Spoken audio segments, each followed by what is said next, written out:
So, hello everyone. Myself, Sabhrant Ambastha. So, I have almost a decade of experience into the product management. I've worked in numerous B2C, B2B applications, products. I've been into the startups, well-settled organizations, and I've created product from the very scratch. I've seen the startup curves and everything into that. So, for example, I was also associated with Times Internet when I was creating Magic Breaks. Then after that, I was associated with Indian Express, and where I took care of the subscription product. And before that, I was associated with Career 360, which was a edtech organization. And now I am exploring a international business of cryptocurrency, and got associated recently with Quora Holding, and trying to map the property real estate business into the tokenized business of the cryptocurrency. So it's been almost 9.5 years into the product management. So I've served almost all the tiers of the product management. It was something like I started as a product analyst, and now I'm a senior product manager in Quora Holdings. So I think it will be a very happy session for me to share my bits of knowledge with you guys, and also learn from you guys as well. So I expect that this session will be interactive enough, and I'll be able to solve and answer your queries whatsoever we will be discussing on A/B testing as the agenda of today. Yeah, that's from my side.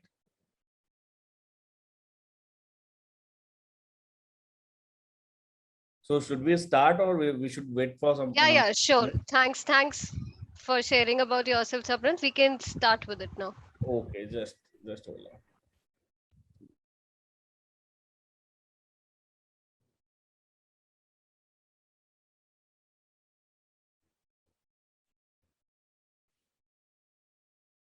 So I'll request all of you to help me to make this session more interactive.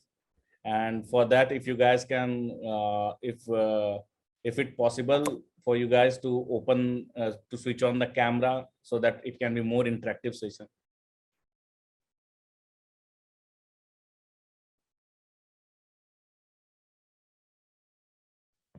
I hope you are able to share the deck. You have the access rights, right? Yeah, I'm trying to share that. Till then, I'll manage my sharing session. So anybody else who want to switch on the cameras, or I should start with? Okay, so because it's more of a discussion session, so I would like to like that all of you guys take part in this, and please raise your queries, your questions whenever you feel like, or obviously we'll have a Q&A round at in the last. But of course, if you feel something which is which you need to discuss with me, I would love to explain those things. Okay. So guys, I won't start from A/B testing. I will take a step back and I'll discuss with you that what is the A/B testing, why it is important, and what's the reason. Like, you guys are aware of A/B testings? Any response? No, I'm not. I'm new to this. If you can give us a brief of A/B testing, that would be great. Sure.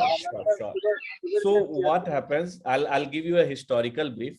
So previous, 5-7 years ago, whenever a tech organization used to create any product, so they used to create a product as per their hypothesis, and even it was something dependent on the managers, that whatsoever is coming from the leadership team, manager used to tell yes on those things, and they used to create that product. So you guys are already into the product. So I think you guys are working somewhere.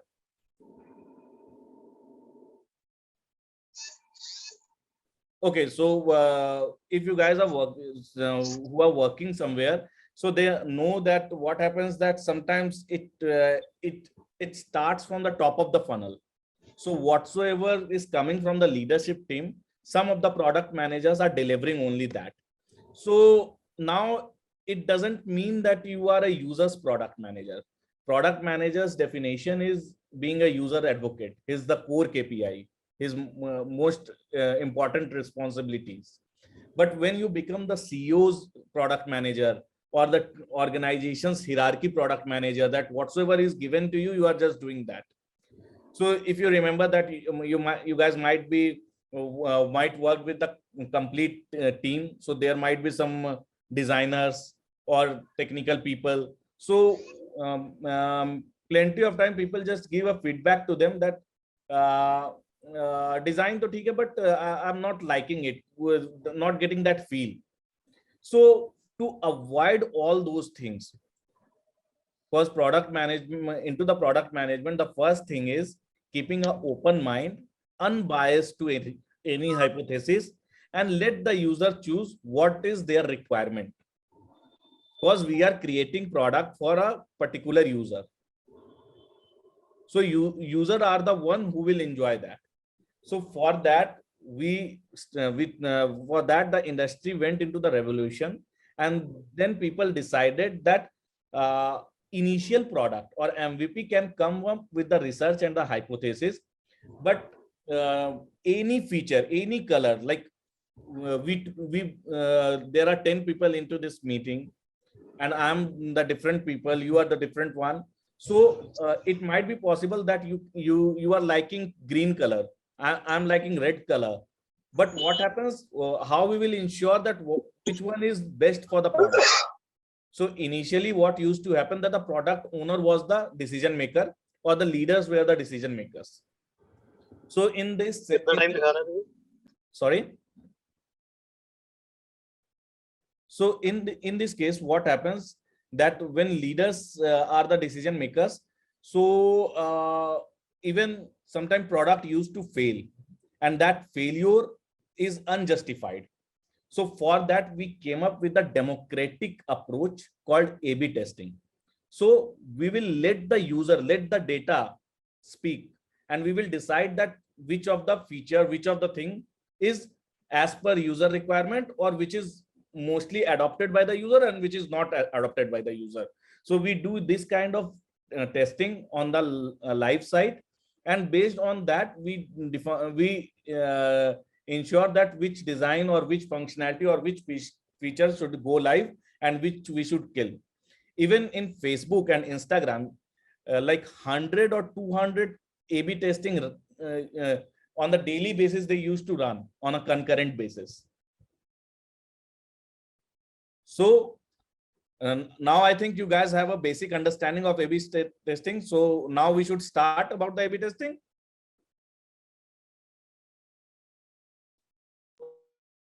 Sure, sir. Thank you. Yeah. So now we will understand what is A/B testing.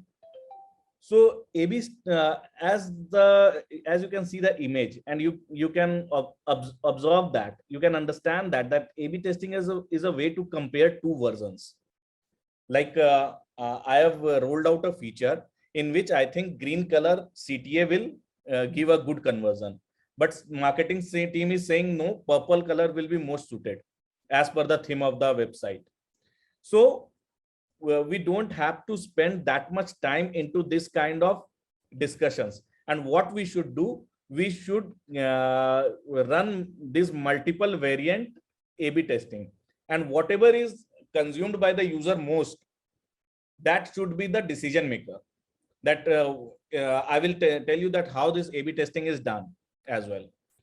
So basically A/B testing is the comparison of two versions of the product to measure which one is performing good and which one is not performing, or which one is adopted by the user, which one is not adopted by user. And when I say A/B testing, that doesn't essentially means it's only depends on the color. It also can depend that the marketing team have two pitch lines. Which pitch lines is attracting the user's attention? So it can be a content, it can be a text, it can be a color, it can be a order of listing. Swiggy used to do lots of A/B testing. You will see even in your family, if you open Swiggy, you will see that your 3-4 listings are different from the top, and on somebody else, your family members Swiggy application, the listings are different. So they used to do the order of listing in the A/B testing as well. Even nowadays, industries has made a standard that they have decided they won't be going live without A/B testing. In specific industries, they use, even after all the research, all the analysis, whenever they used to roll out a feature, they ensure that this feature will be rolled out only 10% or 20% of the people. And then they see that what is the implication of this rollout, whether is it getting adopted or absorbed by the user, or it's not performing, or it's impacting any counter metrics. I'll explain those things as well, that you have created a feature and this feature is working very good, but it's impacting directly to the revenue of the organization, and revenue is getting a dip over there. So at that time, we have to decide that whether this feature should go live or not, or we can roll back the things as well. So it can be into the size of the button, even it can be into the technicality, like what is the page load time. There can be a page which will be having a heavy HTML, and which will have a very good page load time. Often we guys have discussion with the design team, and the designers and the other people are very committed to their professions. So when you become over committed to your profession, they say that this design will be very useful, very good for the user. But how can you counter those things? So what you can do A/B testing. You will page load time is higher into this in this page. So we won't be going live with this, and we will going live with some other page where the page load time is less, because there might be some pages or some product that are made with the purpose or the goal of achieving a organic traffic. So when it comes into the SEO, page load time has a different impact into that. Similarly, Zomato and other organization used to do lots of discount introductions. So they used to understand the user. There are few users who used to search for the discount. There are few users who don't need any discount and just order their food.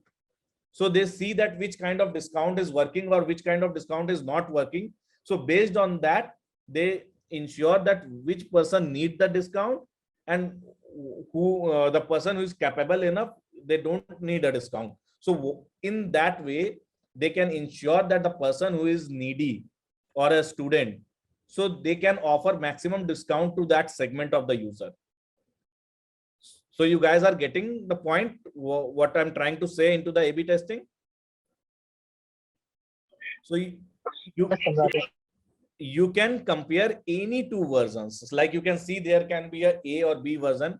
So there will be a controlled version. Controlled version will be your existing site, and variation will be whatsoever you are introducing new into the site. Yeah. So I have a question here. Definitely. So as you just said that A/B testing, A version and B version. So is it limited to only two versions? No. Okay. It can be a multivariant. Any, but it has a benchmark which is known as control. Control is the benchmark, because control is something which is existing on your site. So if you have a website and there the conversion rate is 15% or 20%. So you have a benchmark that my conversion is 15%. Now I'm introducing something, and it should even before introducing any variant, there is a step of expectation that what you are expecting out of that you ensure that this feature will improve our conversion, or this feature will improve our just hold on. Yeah, this feature will improve our conversion, or this feature will improve our revenue, or this feature will improve our organic growth. So what we used to do before enrolling in rolling out any feature, we ensure that what is the goal of this feature, what is the OKR, and after that we ensure that if this is the goal of this feature, then whether this feature is justifying their role or not. So based on that, you roll out and then roll back if it is not up to the standard. Yeah. Anyone else who have any basic issue with the understanding of what is A/B testing? So one follow-up question in this, for example, if for a feature there are only 2 variants, or say there are only 3 variants, so is it not one third of the users receive A, B, and 1/3 C? I suppose it is also possible without keeping any the initial versions. Means we are doing 3 changes equal. No. Our No. no. The thing is, whenever a product is rolled out, so there is 2 scenarios. Either there is no product existing on your website and you are creating the product for the very first time, it is the MVP.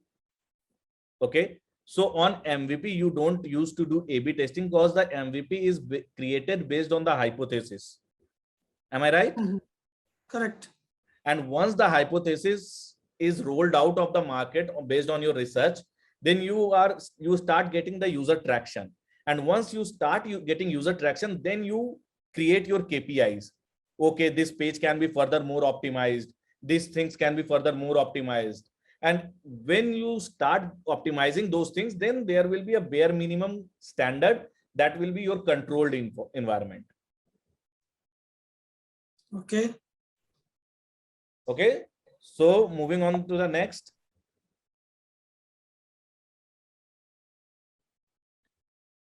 Like I have given you the introduction that why A/B testing is important in the initial, because before understanding what is A/B testing, I wanted you guys to understand the DNA, that why this was even required into the industries. So you can see that after whatever we do for the user, we do lots of research. We used to follow the digital footprint of the users, because see, there are 2 ways a user can speak. Either they will give a direct feedback, okay, and the other thing is either they won't give you any feedback, but their digital footprint will speak. So unfortunately, the second case is higher in Indian market. So people don't give feedback, their digital footprint speaks. So even like if I talk about feedback, you either get a feedback from the survey, NPS, or from the Google Play Store review, or Apple Store. So you can get the feedback over there, but the majority of your data won't be giving any feedback. So for that, you need to follow the user's footprint.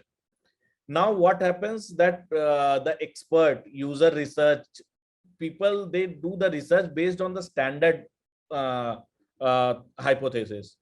So there might be possible, like I've created lots of product, and initially there was something that the user research experts, everyone is saying that this is the perfect product for the user.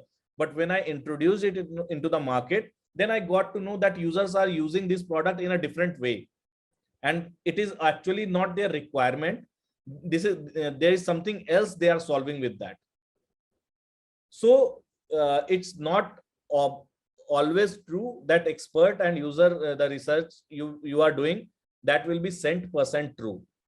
So to conclude that the expert and the user research, whatsoever that data are saying, the only thing to validate on that is whether the actual user who are using your applications or product, they are facing any problem or not, or their problems are getting solved or not. So initially, like I told you that the voice of hippo, what is like who is higher into the hierarchy, whatever boss will say, we will follow. That kind of strategies used organization used to follow. But the industry quickly realized that if you are making a product for a user, then user will be the one who will be giving the feedback. And if he is not getting the giving the feedback, we will follow the user footprint and give him the things based on his behavior. So right now, people, even you guys used to see Netflix. So everybody has built a recommendation engine, and they are recommending it based on your behaviors, so that you can consume content which is suitable as per your behavior. So that's why A/B testing came into the system, and this any decision regarding users will be only driven by the A/B testing. We will only rely on the even in last organization, I had a discussion with my CEO as well. He told that I think this will be the product which will be adopted by the user. My point of view was different. Having a disagreement does not mean anything wrong. You can disagree, and then I have done the A/B testing on both of the things, and then I came up with the result and the data set that see these many people clicks on the orange button and these many people click on the blue buttons. Now I know that there is a personal favorite which need to be kept aside, and we are working for the users. So now if user is liking orange button or the blue buttons, so we should follow the user footprint. We should respect the user decision and let the system be created based on the user requirement. Because the only thing is user adoption should be the highest, and adoption will be only based on the user decisions. So if you are respecting those decisions, so the analysis of those decisions can only be done by through A/B testing. So this is clear. So you can see that the same thing is depicted in the image. Like somebody A/B test show that orange button get 13% more click than the green button. I have now officially lost all the faith in human intelligence. Boss is saying stick with the green. It looks better. Sure, I feel liberated from tyranny of the thinking. So it simply means if any head of the organization, anybody want to grow their business, and business is solely based on the user adoptions. So whatever is user is adopting, let keep it seamless. So that was the requirement of A/B testing, and that's why it's very important. Even the organization with the standards, they have kept it as a standard for their any feature rollout, that they won't be rolling out 100% any feature to the 100% of the user. They will only roll out a feature for a particular set of users, and if they will adopt it, if the numbers will increase, because any features are made with a particular purpose. So there is a goal behind that. And if that purpose is not solved, then there is no need of that feature. Okay. Now, I think that you guys will be now have a fair understanding of A/B testing. So now I will get a bit deeper into the A/B testing, that what are the common implementation of A/B testing, what are the types of A/B testing. Okay. So there are basically two kinds of A/B testing is there. Either you can do a A/B testing based on the client side, or you can do a A/B testing based on the server side. So anybody can tell me that what do I mean when I said the client side A/B testing, and what do I mean when I said a server side A/B testing?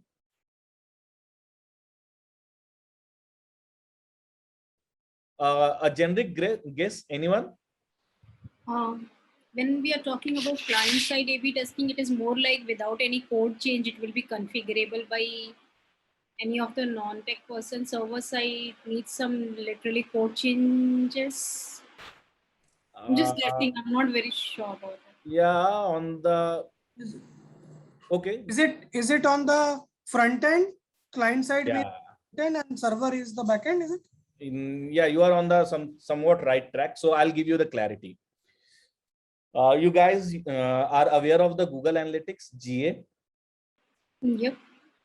So there are two kind of A/B testing. Either I can say that for example, I'll give you an example that what I think that if there should be a help button in the cart page of any e-commerce, so people will use that and that will be helpful. Okay. But my team or I'll have to convince the people in my department and obviously my product peoples and even the leadership team that it will be helpful. So what I will do, I'll run a A/B test in which there won't 50% people will be there, in which there won't be any help button, and 50% user will be there where there will be a help button. Now, when I talk about help button, so there can be two ways to implement it. So you guys are aware about the cookies, JavaScript, JS. So it can be configurable on the HTML end that for the 50% of people, there will be a hidden HTML where a help button won't be visible.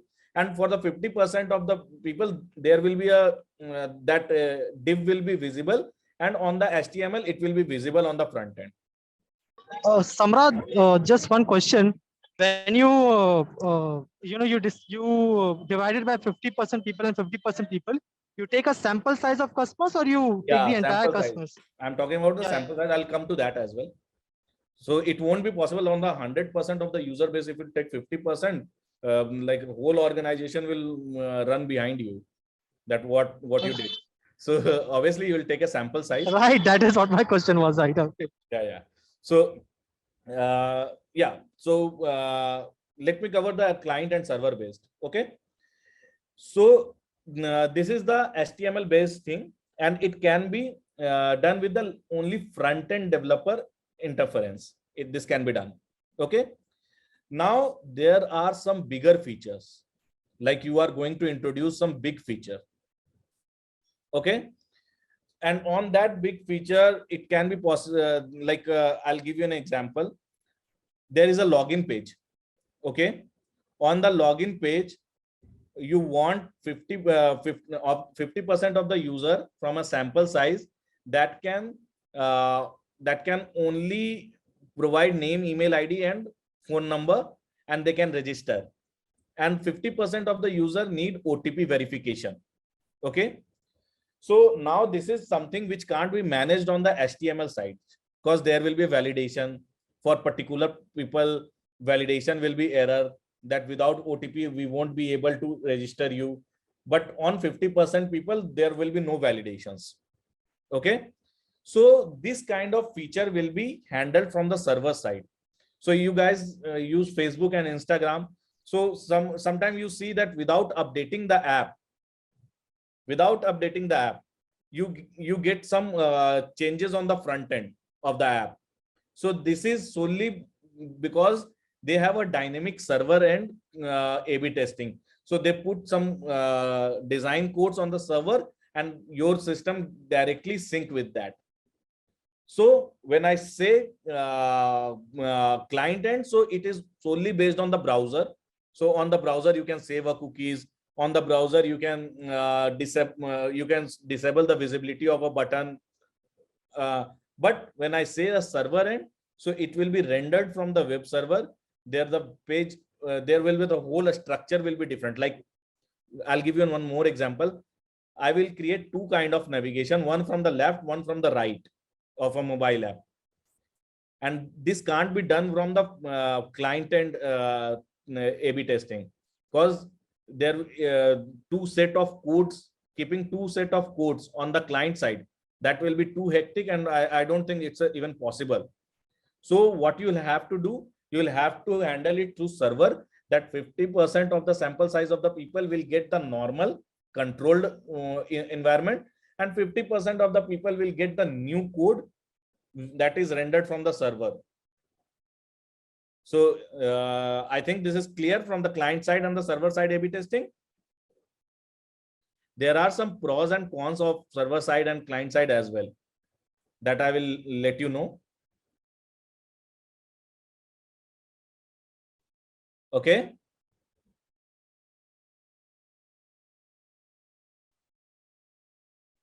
Now, if you are setting a A/B testing for any of your product, so I'll try that you guys from now on who are working on any product based organization, from now on make a habit to do the A/B testing. It will very helpful for your any kind of goal achievements. It won't be wasting your efforts and time. So for setting up a A/B test, what you will have to do? Firstly, just hold on, I got a call. Hello. I'm in a meeting. I'll call you back.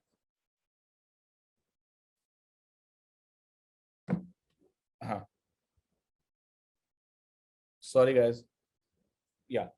So now if any of you want to set up an A/B test environment for your organization, so how you guys will do it? So let me give you an example. Before that, then I'll ask you guys that what will be your approach.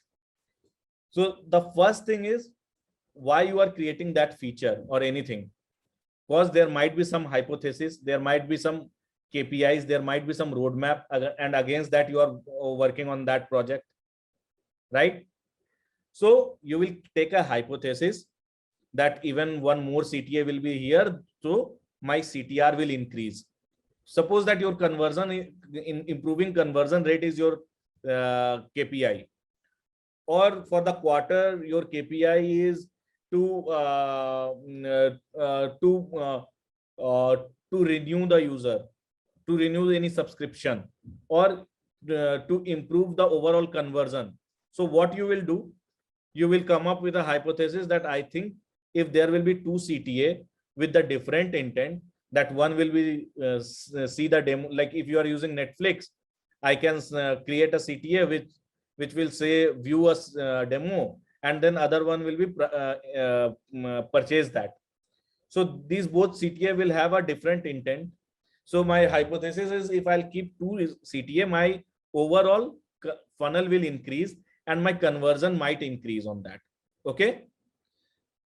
You will extrapolate the data that if from the previous previous month number, you will extrapolate that in the previous month 1 lakh user comes on this page. So on the basis of 1 lakh user, there is only one CTA that used to get 5% or 4% of the conversion or the click. Okay.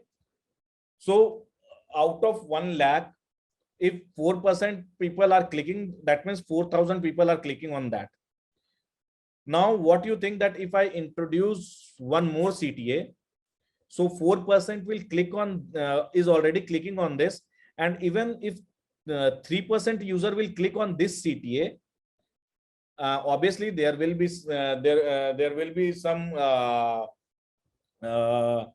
cannibalization of data as well, that people who are coming on that CTA, earlier CTA, that might migrate into the new CTA as well. So you can take that almost 3% will come on the first CTA, 3% on the second CTA. Total will be 6% people will be clicking on this both CTA. So I'm increasing 4% to 6%. 2% will be increased. So I'm based on the data, I will past data, I will extrapolate that this much is expected CTR and overall conversion will be this much based on the existing funnel. Okay. So this is very important to, before setting up a A/B testing process, you have to understand that what will be the extrapolation, what will be the sample size. If you are taking 100 users, so that is not sufficient to run a A/B testing.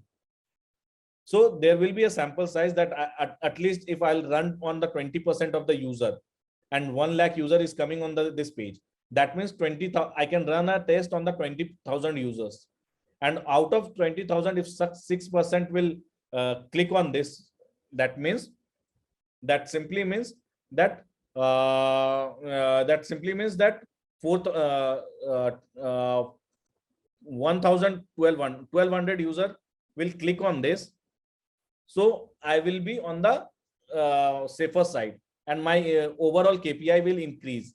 So if based on this data, if now suppose that I'm skipping few steps, you have already set up a A/B test and you are getting that out of 2,400 people are clicking into this. That means your CTR increased up to 20%.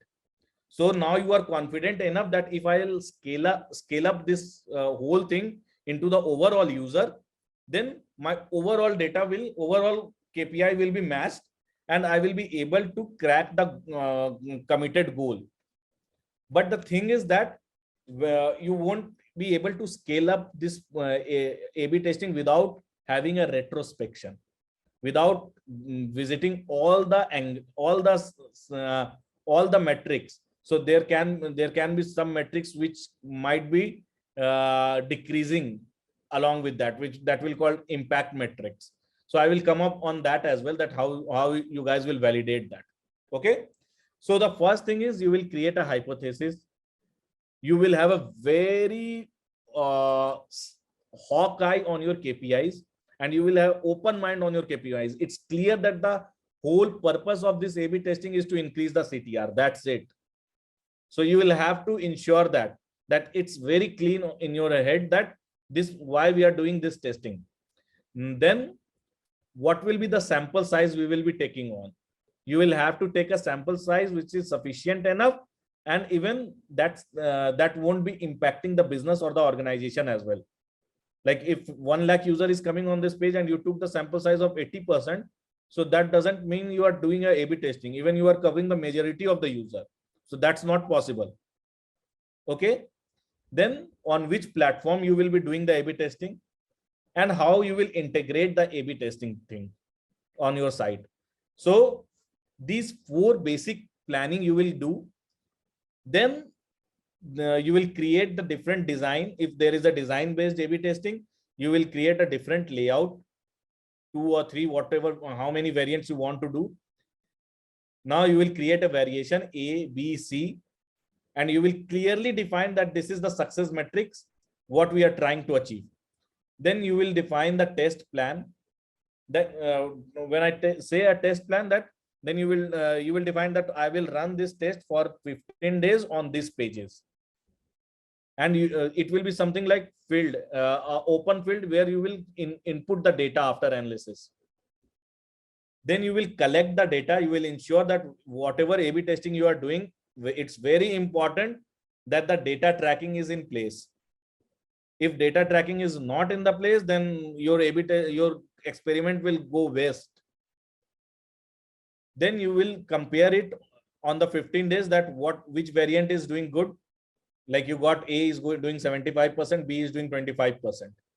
So now you will ensure, now you will check few other metrics that due to this feature, any other metrics is getting impacted or not.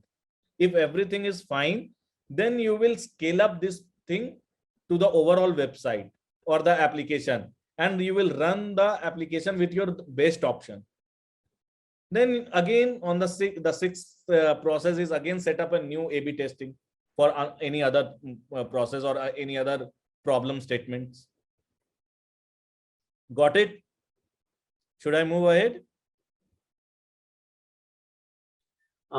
Hey Sabhrant, I have a question. Divyam this side. Definitely. Go on. Okay. So let's say while doing A/B testing, we have created 2 variation similar to the example which you gave, and then we have like deployed our two variation of A/B test, and we have like started collecting our test results. And there will be one another variation in which these new CTA button changes, this new A/B test hasn't been made. So whether we will be including that old page in our testing or not. Why? Because like there could be a case that we might be happy that one of our A/B tests is performing good on the KPI that we have decided, but there could be a case like our old page might have also performed good. Yeah, very nice question. So Devyum, I would like to place your focus again on the same thing, that we are doing this A/B testing on the sample size data, and whatsoever is out of the sample size, that is your default section. Like if you are doing on the 20% of the data, the rest 80% is running on the default data, and you know that the CTR of a default page is right now 4% or 5% or 6%, whatsoever is there. So now actually you are comparing it with the controlled and the variations. So the control will be your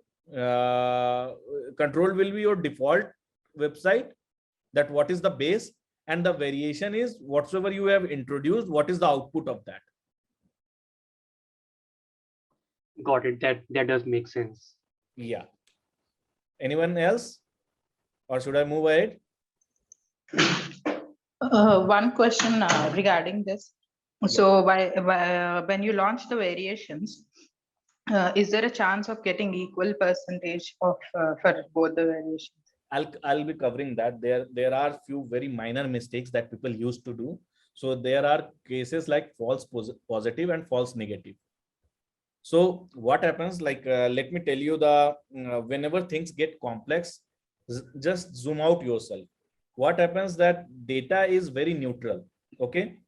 But now it totally depends on the person's personal interest. Like data is very neutral, and if I want to showcase a particular data, lots of product manager used to do that. That was I have done a A/B test and I want to show it a positive data.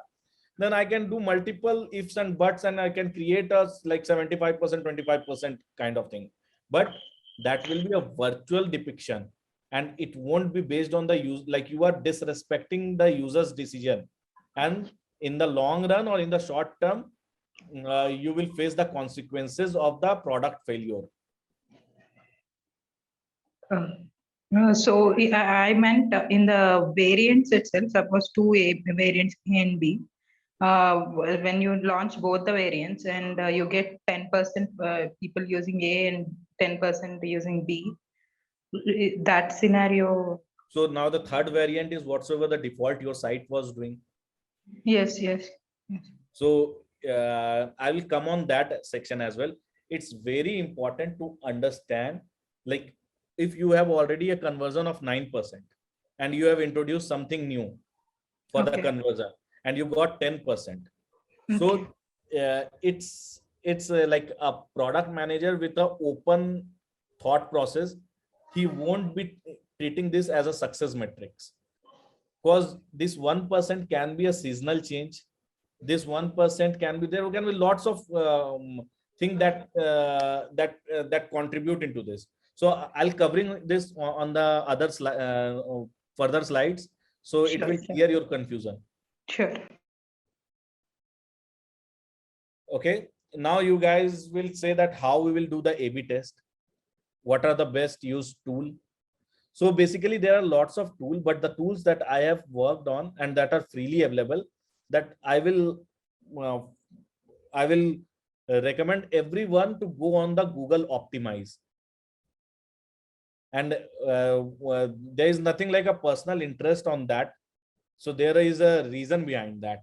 So it's totally based on the A/B testing. This decision is, I'm saying this solely based on, because Google Optimize has a very good integration with the Google Analytics.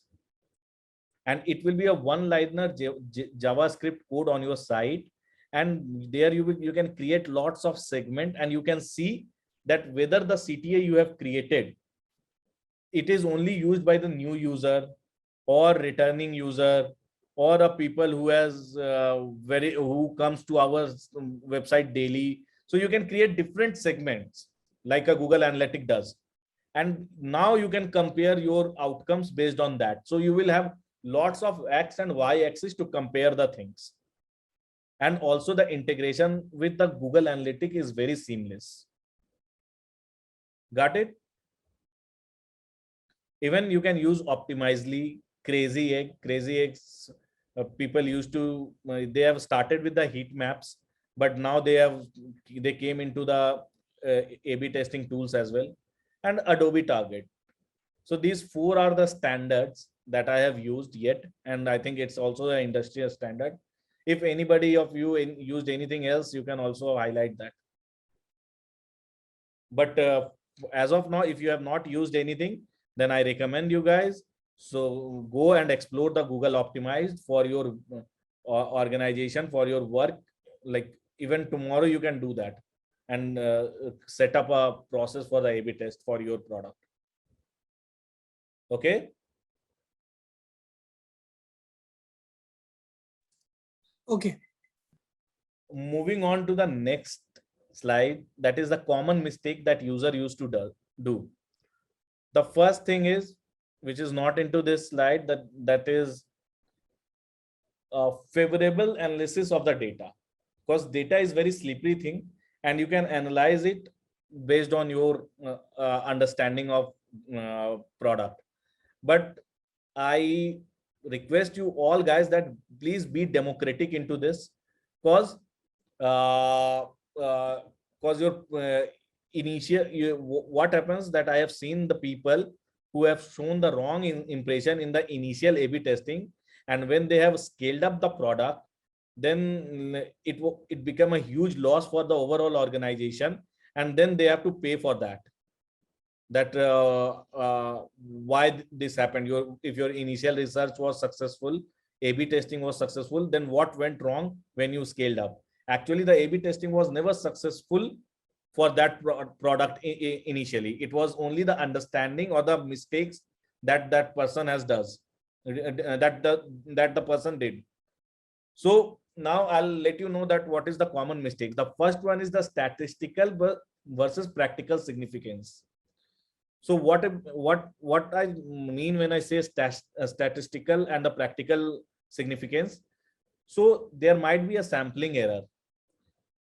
What people used to do, they pick the false positive. So false positive doesn't means the the number is going higher. So what happens that if there is a CTA of 5%, and even 95% people are not using that, and 5% people are using that, so people take it as a false positive that okay, 95% of people are using it, sorry, 5% people are using it, so it's a great thing. But actually the CTA was never existed in the default section. So now you are just tweaking the data and showing it that I have done something which is favorable for the organization, but actually it's not favorable because you are seeing the false positive side of the data. Now, when I talk about the practical significance, so you are getting 20% of the conversion on the regular day, and you got 22% conversion after integrating the new, or after rolling out the new feature or new CTA. So if the difference, when I talk about this percentage, then mind it, this percentage 1 to 2% is even very big number, because you have to go into deeper that how this percentage got derived, that how many people came into this, okay, how many people has clicked into this, into the absolute number. And if in terms of absolute numbers, if the difference is not larger enough, then you are seeing the false negative side. The false negative side is something like you are seeing only that 95% used to do this thing, but 5% people don't do this. So you have only collected the 5% people, and you say that 95% does, but 5% people are doing. So this is something you are seeing a data into a different structure. You are seeing the false negative side of a data.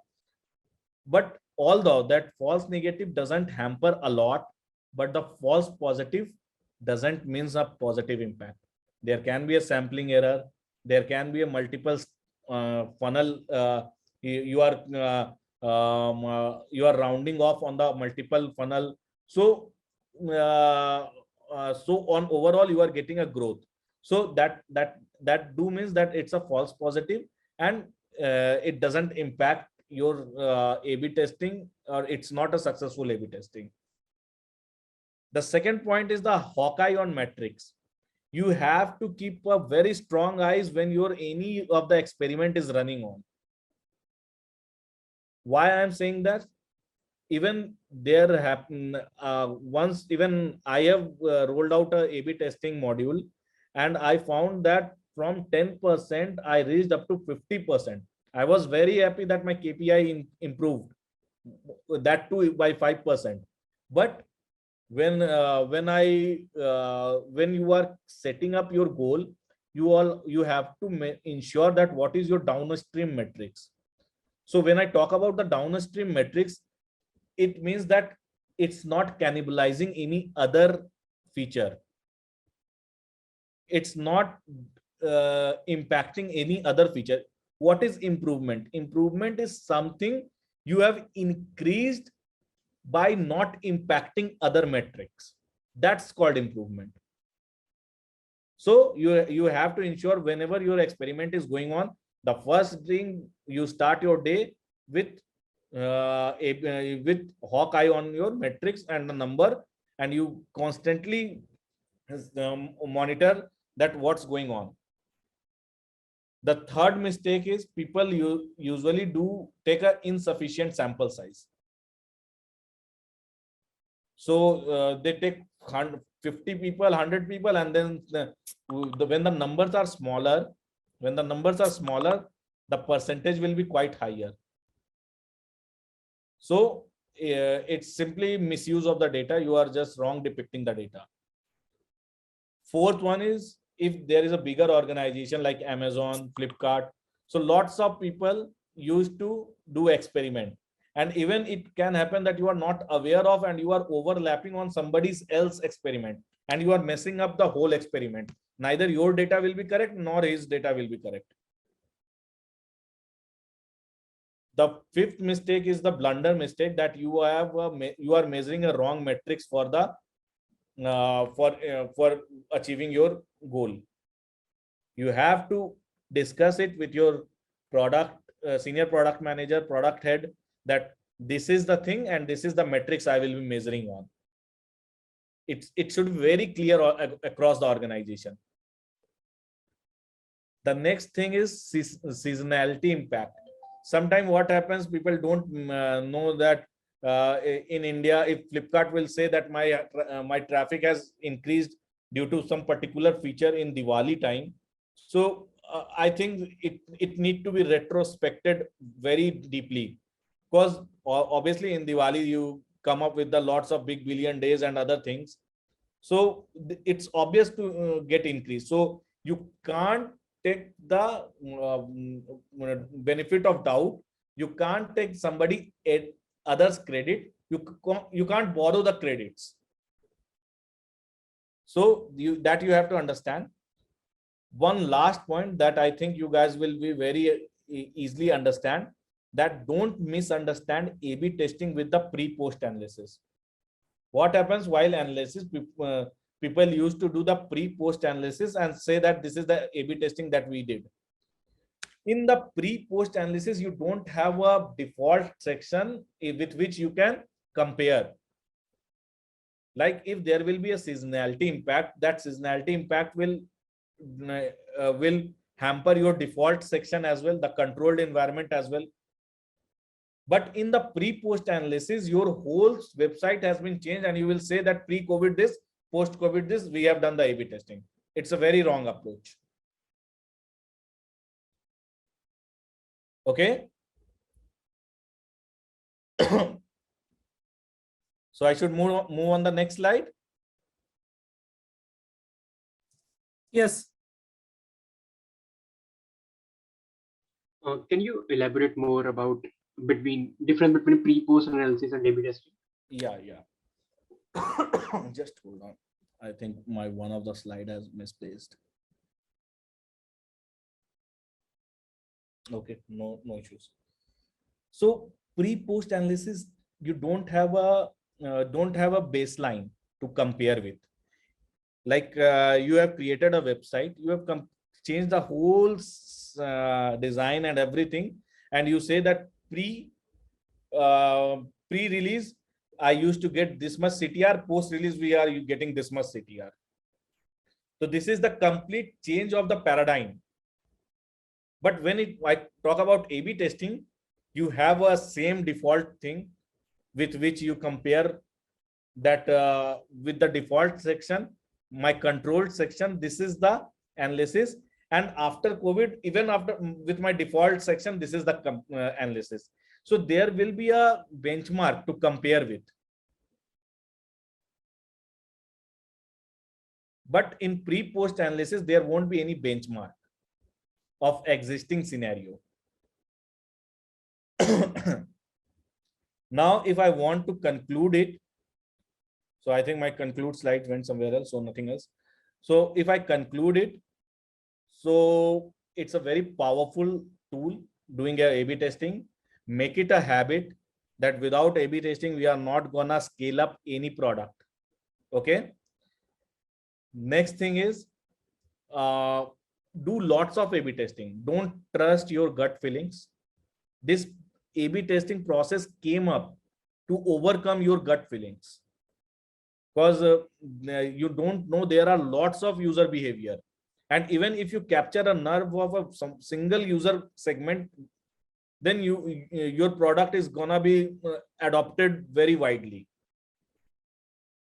So for A/B testing, you have to get into the user's shoes, and for getting into the user's shoes, you have to ensure that you have removed your shoes. You have to remove all your prejudices. You have to be unbiased, and you have a very clear and straightforward understanding that this is the metrics I need to achieve. This is the experiment I am doing, and this is the analysis of this experiment.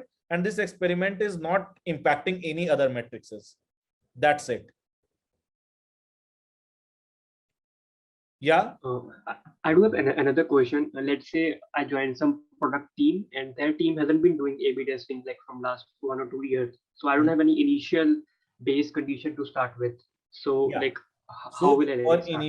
initial base, you start with Google Optimize, go read. You are aware with the Google Analytics? Yeah, I am aware about it. Yeah. So you guys know that how Google Analytics is integrated on a page. There is just a two-liner JavaScript JS Yeah, indeed. snippet, Yeah. and that snippet need to be integrated on your HTML header. So Yeah. for Google Optimize, there is one more line of the JavaScript that need to be added over there. And once the Google Optimize is added, now you will add your experiments over there, and you will configure that what experiment I need to do. So if you want to integrate it, I will say tonight go to the Google Optimize and try to understand a bit about that. It's very easy. And same as for the crazy egg. Yeah. For the crazy egg, if there are lots of organizations who don't have the analytic tool. So for that, I'll suggest that they can go for the crazy egg. In crazy egg, along with the analytic tool heat map, you will also get the A/B testing options. And these are free. Crazy egg is not free, but Google Optimize is free.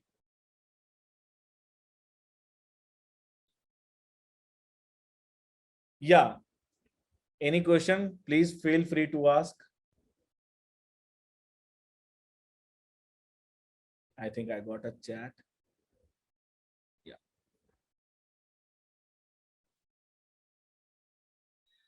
I don't like this question. Like I have like used Google Analytics before. I haven't like used Google Optimize. So I have this question like, what is the scope by which we can like change our website? Is it only limited to like changing the content like colors, text, or you can like, or there is like much greater scope as well? Yeah, it's not about only text color. You can before introducing a feature, you can have a limited visibility with the user base, that I just want to showcase this feature for the returning users only, and then I want to see that what is their reactions. So it's not only about the HTML text or usability. Look, A/B testing came into the market with the usability first, that we will ensure that the user experience is at its top. So any user will be able to get the seamless and the best user experience based on his behavior.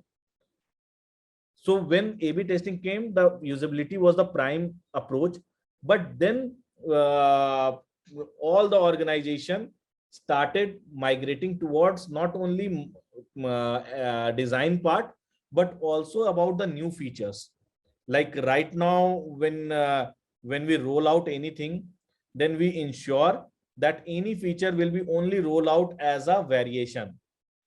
And if that variation, because you guys are aware that the app, whenever you create an app build, so app, there is a problem with the app, that app APK can't be like, you can't afford to make mistake on that, because a user downloaded your application and updated the application once, then he won't update the next thing just for a bug, or just to ensure that I'm not getting a good experience.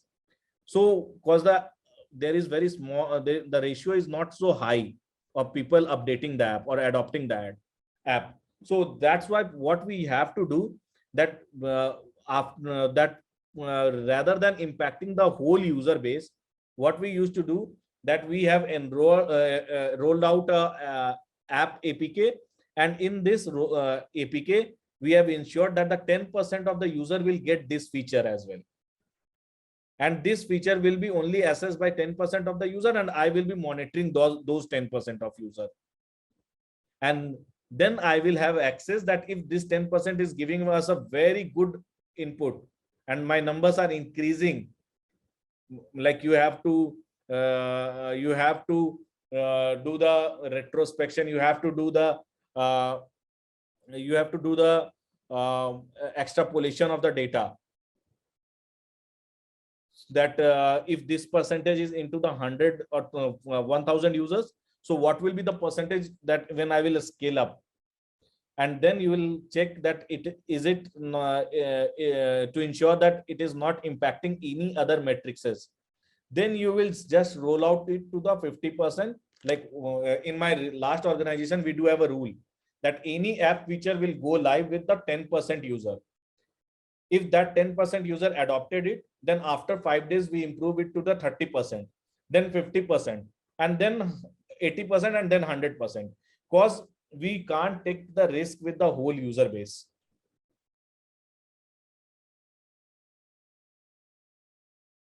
Yeah, anyone else? I hope I have answered your question. Yeah. Hi, any more questions? I don't have any other questions as of now. So I think tonight you guys have a brief understanding of A/B testing, and now you guys will implement it in your organizations.